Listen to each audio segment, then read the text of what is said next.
மக்கள் இந்த மிடில் ஈஸ்ட்ல நடக்கிற வாருடைய தாக்கம் அப்படிங்கிறது அதிகமாயிட்டே தான் இருக்கு.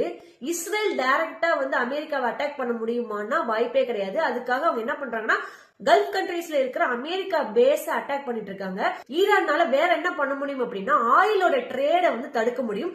ஈரானுக்கும் ஓமனுக்கும் நடுவுல ஸ்ட்ரெயிட் ஆஃப் ஹார்மோஸ் அப்படிங்கிற ஒரு இடம் இருக்கு. அது வழியா தான் உலகத்தோடைய 20% ஆஃப் ஆயில் ட்ரேட் நடந்துட்டு இருக்கு. 50% ஆஃப் லிக்விஃபைடு நேச்சுரல் கேஸ் உடைய ட்ரேடும் அந்த ஒரு ரூட்ல தான் நடந்துட்டு இருக்கு. இப்ப ஈரான் என்ன பண்ணிருக்கு, அதை ஹால்ட் பண்ணிட்டாங்க. சோ இன்டர்நேஷனலி எந்த கப்பலுமே அந்த வழியா போகவே கூடாது அப்படிங்கிற ஹால்ட் போட்டிருக்காங்க. இதனால என்ன நடக்கும் அப்படின்னா குளோபலி ஆயிலோடைய ரேட் ஹை பிரைஸுக்கு போகும். அதை விட ரொம்ப முக்கியம், இவங்க அட்டாக் பண்றது யாரு அப்படின்னா சைனாவை தான். ஏன்னா ஈரான்ல இருந்து ஆயில் அதிகமா வாங்கக்கூடிய கண்ட்ரில முதல்ல இருக்கிற சைனா தான். சோ இன்டைரக்டா சைனாக்கும் அமெரிக்காக்குமான ஒரு வாரா தான் இதை நான் பாக்குறேன். ஈரான் இவ்வளவு சொன்னதுக்கு அப்புறமும் ஸ்கைலைட் அப்படிங்கிற ஒரு ஆயில் டேங்க் அந்த ஸ்ட்ரைட் ஆஃப் ஹார்மோஸ் வழியா போயிருக்கு.